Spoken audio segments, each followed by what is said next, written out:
नमस्कार दोस्तों, मैं योगेंद्र मिश्रा आपका अपने चैनल पर स्वागत करता हूं।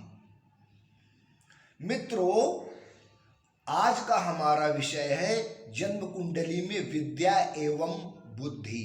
बहुत इम्पॉर्टेंट मैंने मित्रों आज सब्जेक्ट लिया है। मित्रों, आपका बच्चा बुद्धि व पढ़ाई में कैसा है, ज्योतिष इस बारे में आपको पूरी जानकारी दे सकता है। मित्रों, आपका बच्चा कुशाग्र बुद्धि का होगा या मंद बुद्धि का। जन्म कुंडली के ग्रह योग आपको पूरी जानकारी दे देते हैं। अगर आपके बच्चे की कुंडली आपके पास है तो उसकी बौद्धिक क्षमता आपको यह बता देगी कि आपके बच्चे का शैक्षिक रिकॉर्ड कैसा होगा। प्रत्येक वह माता पिता जो अपने पुत्र या पुत्री की जन्म कुंडली को लेकर हमारे पास आते हैं कि उनके बच्चे की शिक्षा कैसे होगी, क्या वह उच्च शिक्षा प्राप्त करेगा, क्या उसकी कुंडली में डॉक्टर या इंजीनियर बनने के योग हैं। आइए देखते हैं हम जन्म कुंडली में बनने वाले वह ग्रह योग जो शिक्षा में सफलता प्रदान करते हैं अथवा शिक्षा में बाधा।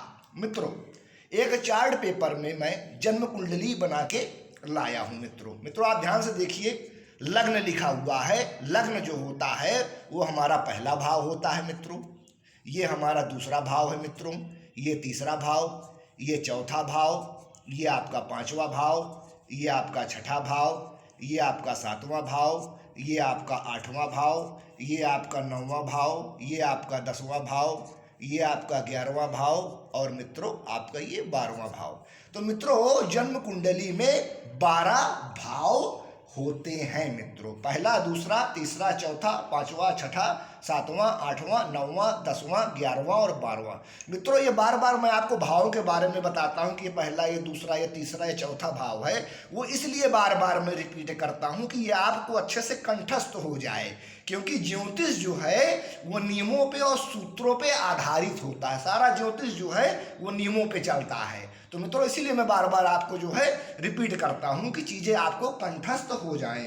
तो जन्म कुंडली में मित्रों दूसरा भाव, चौथा भाव, पांचवा भाव और आपका 9वां भाव शिक्षा एवं बुद्धि से संबंधित होते हैं। मित्रों, दूसरा भाव आपका कुंडली का, चौथा भाव, पांचवा भाव और 9वां भाव शिक्षा एवं बुद्धि से संबंधित होते हैं। मित्रों आपका ये दूसरा भाव है, यह प्रारंभिक शिक्षा का होता है। जब बच्चा शिक्षा प्रारंभ करता है प्राइमरी स्तर से, केजी लेवल से, तो वो दूसरे भाव से देखा जाता है। मित्रों, प्रारंभिक शिक्षा। चौथा भाव ये सबसे मुख्य भाव होता है। चौथा भाव सतत अध्ययन का होता है। मित्रों, और हमारा ये जो पांचवा भाव है ये हमारा बुद्धि का, विद्या का भाव होता है। हमारी किन किन विषयों में रुचि है, हमारी समझ, हमारा ज्ञान का स्तर क्या है और हमारी शिक्षा का स्तर क्या है, ये हमारा पांचवा भाव मित्रों हमको बताता है। मित्रों, 9वां भाव जिसको भाग्य भाव भी कहते हैं, यहाँ से उच्च शिक्षा को देखा जाता है और उच्च ज्ञान को देखा जाता है। 9वां भाव उच्च शिक्षा और उच्च ज्ञान का होता है। मित्रों, और मित्रों ये 11वां भाव है हमारा लाभ भाव। तो ये शिक्षा में हमें कितना लाभ हो रहा है, ये हमारा 11वां भाव बताता है कि हमें जीवन में शिक्षा से कितना लाभ प्राप्त हुआ। गुरु क्या है, वो ज्ञान का कारक होता है। और बुद्धि बुद्ध मित्रों बुद्धि का कारक होता है। बुद्धि व्यक्ति की बुद्ध ग्रह से मित्रों देखी जाती है। तो मित्रों कुछ इंपॉर्टेंट सूत्र मैं आपको बता रहा हूं, इसको आप ध्यान से समझिएगा। जन्म कुंडली में दूसरे भाव, मित्रों ध्यान समझिएगा, जन्म कुंडली में दूसरे भाव का स्वामी केंद्र यानी पहले, चौथे, सातवें, 10वें केंद्र भाव या त्रिकोण भाव यानी 5वें या 9वें भाव में दूसरे भाव का स्वामी केंद्र भाव 1, 4, 7, 10 या 5 या 9वें भाव में मित्रों आके बैठा हो, अपनी स्वराशि में या अपनी उच्च राशि में या अपनी मित्र राशि में शुभ अवस्था में हूँ और दूसरे भाव पे शुभ ग्रह जो है बैठे हो मित्रों, या शुभ ग्रहों की दृष्टि हो, तो बच्चा प्राथमिक स्तर से ही पढ़ने लिखने में अच्छा होता है मित्रों। फिर से मैं आपको रिपीट कर दे रहा हूँ, जन्म कुंडली में दूसरे भाव का स्वामी केंद्र त्रिकोण भाव में अपनी स्वराशि या अपनी उच्च राशि या अपने मित्र की राशि में शुभ अवस्था में स्थित हो और दूसरे भाव पर शुभ ग्रहों का प्रभाव हो, या तो शुभ ग्रह बैठे हो या शुभ ग्रह जो है दृष्टि से देख रहे हो दूसरे भाव को, तो बच्चा आपका प्राथमिक स्तर से ही पढ़ने लिखने में अच्छा होता है मित्रों। बच्चा बचपन से ही पढ़ने में होशियार होता है। ऐसे बच्चे छोटी उम्र से ही पढ़ने में अपना मन लगाते हैं मित्रों। अब इसमें दूसरी विपरीत स्थिति क्या होती है कि दूसरे भाव का स्वामी छठे भाव, आठवें भाव या 12वें भाव त्रिक भाव में स्थित हो और दूसरे भाव में पाप ग्रहों का प्रभाव हो, या पाप ग्रह बैठे हो या पाप ग्रह जो है दूसरे भाव को देख रहे हों, तो मित्रों बच्चे की पढ़ाई में शुरुआत से ही बाधाएं आने लगती हैं। बच्चा पढ़ाई से आनाकानी करने लगता है मित्रों। स्कूल जाने में भी ऐसे बच्चे बहुत दिक्कत करते हैं मित्रों शुरुआत में, जिनका दूसरे भाव का स्वामी छठे, आठवें या 12वें भाव में बैठा हो और दूसरे भाव में पाप प्रभाव हो मित्रों। ये प्रभाव आता है मित्रों। जन्म कुंडली में चौथे भाव में शुभ ग्रह हो मित्रों, ध्यान समझिएगा मित्रों, बहुत इंपॉर्टेंट सूत्र बता रहा हूं। जन्म कुंडली में चौथे भाव में शुभ ग्रह हो मित्रों, ये चौथा भाव है, इस चौथे भाव में शुभ ग्रह हो और चौथे भाव के स्वामी चतुर्थेश कुंडली में शुभ भाव में हो मित्रों, मतलब छठे, आठवें, 12वें त्रिक भाव में ना हो मित्रों, शुभ भाव में हो और शुभ अवस्था में हो, तो जातक पूर्ण शिक्षा प्राप्त करता है मित्रों। मैं फिर से आपको रिपीट कर रहा हूं, जन्म कुंडली में चौथे भाव में मित्रों, ये चौथा भाव है, पहला, दूसरा, तीसरा, चौथे मित्रों, चौथे भाव में शुभ ग्रह हो और चौथे भाव के स्वामी चतुर्थेश कुंडली में शुभ भाव में बैठे हो, शुभ अवस्था में हो, तो जातक पूर्ण शिक्षा प्राप्त करता है मित्रों। जन्म कुंडली के 5वें भाव में मित्रों, ये 5वां भाव है, आप गिनेंगे पहला, दूसरा, तीसरा, चौथा और ये 5वां। जन्म कुंडली के 5वें भाव में शुभ ग्रह हूं और 5वें भाव का स्वामी पंचमेश केंद्र त्रिकोण भाव में, ध्यान समझिएगा मित्रों, केंद्र त्रिकोण भाव कौन से हो गए? पहला भाव, चौथा भाव, 7वां भाव और ये 10वां भाव, ये केंद्र के भाव हो गए और 5वां और 9वां भाव जो है मित्रों त्रिकोण के भाव हो गए। तो जन्म कुंडली में 5वें भाव में शुभ ग्रह हो और 5वें भाव का स्वामी पंचमेश केंद्र त्रिकोण भाव में अपनी स्वराशि या अपनी उच्च राशि में स्थित हो और पाप प्रभाव में न हो, तो बच्चा कुशाग्र बुद्धि का होगा मित्रों। विद्या व बुद्धि से वह धन व प्रतिष्ठा प्राप्त करता है और अपने जीवन में सुखी जीवन वो जीता है। देवगुरु बृहस्पति मित्रों, देवगुरु बृहस्पति विद्या व ज्ञान के कारक ग्रह होते हैं। कुंडली में बृहस्पति केंद्र त्रिकोण भाव में शुभ प्रभाव में स्थित हो तो जातक ज्ञानवान होता है मित्रों। देवगुरु बृहस्पति विद्या व ज्ञान के कारक ग्रह होते हैं। कुंडली में देवगुरु बृहस्पति केंद्र भाव त्रिकोण भाव में शुभ प्रभाव में स्थित हो तो जातक ज्ञानवान होता है। देवगुरु बृहस्पति अपनी स्वराशि, इनकी स्वराशि कौन सी हो गई? धनु या मीन राशि या उच्च राशि यानी कर्क राशि में अच्छे डिग्रियों में बैठकर केंद्र त्रिकोण भाव में बैठे हों, पापी ग्रहों से पीड़ित न हो, शुभ प्रभाव में हो, तो जातक ज्ञानवान होता है, बुद्धिमान होता है, धर्म और नियमों का पालन करने वाला होता है मित्रों। मैं फिर से रिपीट कर रहा हूं मित्रों, देवगुरु बृहस्पति अपनी स्वराशि धनु या मीन या अपनी उच्च राशि कर्क में स्थित होकर केंद्र भाव यानी पहले, चौथे, 7वें या 10वें त्रिकोण भाव पांचवें या नौवें भाव में बैठे हों, पापी ग्रहों से पीड़ित ना हो, शुभ प्रभाव में हो, तो जातक ज्ञानवान होता है, बुद्धिमान होता है और धर्म और नियमों का पालन करने वाला होता है। मित्रों, जन्म कुंडली के लग्न में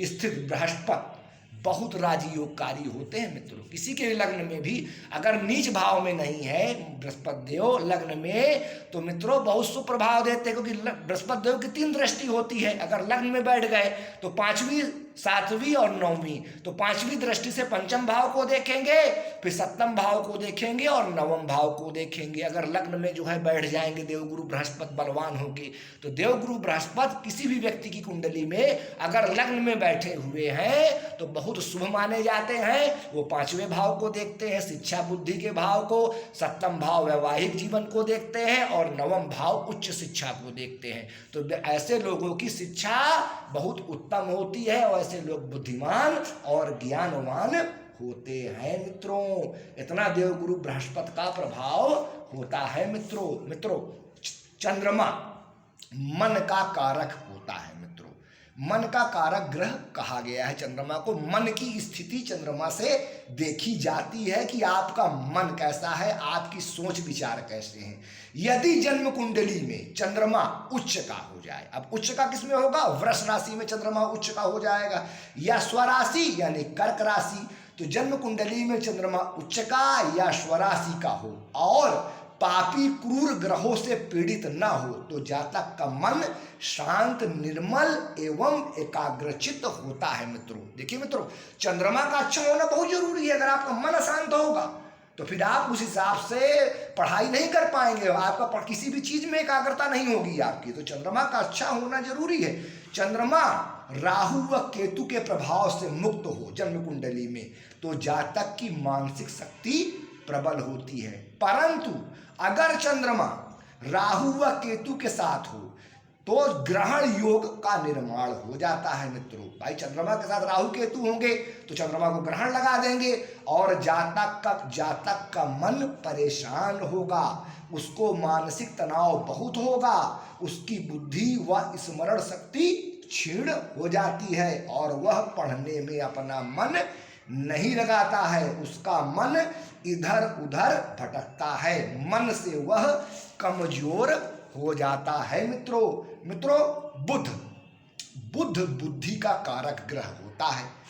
उच्च शिक्षा में महत्वपूर्ण योगदान होता है बुध देव का। जन्म कुंडली में बुध मिथुन और कन्या राशि में स्थित होकर लग्न में, ध्यान समझिएगा मित्रों, जन्म कुंडली में बुध देव अपनी राशि में या उच्च राशि में यानी मिथुन और कन्या राशि में स्थित होकर लग्न में यानी प्रथम भाव में, 5वें भाव में या 11वें भाव में, लग्न में 5वें भाव में या 11वें भाव में शुभ अवस्था में स्थित हो, बलवान हो, तो जातक प्रखर बुद्धि का होता है, विभिन्न भाषाओं का ज्ञान रखता है, क्योंकि बुध भाषाओं का ज्ञान भी प्रदान करता है। मित्रों, शनि मित्रों उच्च शिक्षा हेतु आवश्यक ग्रह होता है। मित्रों, क्यों?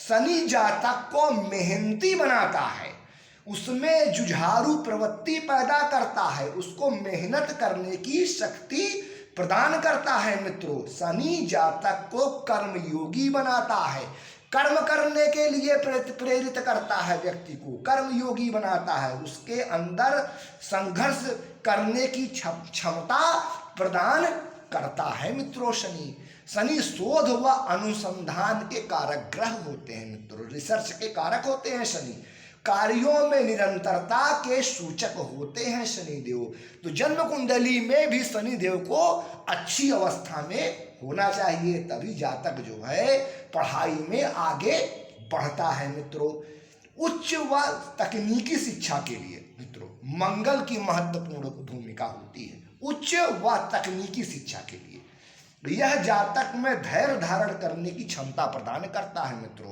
मंगल क्या करता है? धैर्य प्रदान करता है जातक के अंदर, मतलब वो जल्दीबाजी नहीं करता है, पढ़ने में अपना मन लगाता है और मेहनत करता है, घबराता नहीं है। मंगल ये प्रदान करता है जातक को। मेडिकल एवं इंजीनियरिंग की पढ़ाई में मंगल देव का प्रभाव होता है। मित्रों, विभिन्न बाधाओं के निवारण में अकेला मंगल ही सक्षम होता है। इसलिए कुंडली में मंगल का शुभ प्रभाव होना अत्यंत आवश्यक होता है मित्रों। जन्म कुंडली में उच्च शिक्षा को नवम भाव से देखा जाता है मित्रों देखिए आपका नौवां भाव है। पहला, दूसरा, तीसरा, चौथा, पांचवा, छठा, सातवां, आठवां, नौवां भाव, ये भाग्य का भाव है, हमारे किस्मत का भाव भी है मित्रों। और नवम भाव से उच्च शिक्षा को देखा जाता है। कुंडली में नवम भाव का स्वामी नवमेश अपनी स्वराशि या अपनी उच्च राशि में होकर केंद्र भाव या त्रिकोण भाव में स्थित हो, पापी ग्रहों से पीड़ित न हो, तो जातक उच्च शिक्षा प्राप्त करता है मित्रों। फिर ध्यान समझिएगा मित्रों, नवम भाव का स्वामी नवमेश केंद्र त्रिकोण भाव में, यानी पहले, चौथे, सातवें, दसवें, पांचवें या नौवें भाव में बलवान होके मजबूत होके बैठा हो, तो ऐसा व्यक्ति जो है उच्च शिक्षा को जरूर प्राप्त करता है मित्रों। कुंडली में नवम भाव के स्वामी नवमेश उच्च के होकर या स्वराशि के होकर 12वें भाव में बैठ जाए मित्रों। ध्यान समझिएगा, बहुत इंपॉर्टेंट सूत्र बता रहा हूं। जन्म कुंडली में नवम भाव के स्वामी नवमेश 12वें भाव में जाकर अपनी स्वराशि या अपनी उच्च राशि में जाकर बैठ जाए, पाप प्रभाव में ना हो, पापी ग्रहों से दृष्ट ना हो, शुभ प्रभाव में हो, तो ऐसा जातक अवश्य ही विदेश में जाकर उच्च शिक्षा प्राप्त करता है। क्योंकि 12वां भाव जो होता है वो हमारे विदेश का होता है, 9वां भाव हमारे शिक्षा का होता है, उच्च शिक्षा का होता है। अब नवमेश जब जो है उच्च के होके बलवान होके 12वें भाव में जाएंगे, तो ऐसे जातक जो है विदेश भ्रमण करते हैं, वहां पे जाके उच्च शिक्षा प्राप्त करते हैं और अपने जीवन में सफलताओं का भोग करते हैं मित्रों। तो मित्रों आज के लिए बस इतना ही। नमस्कार।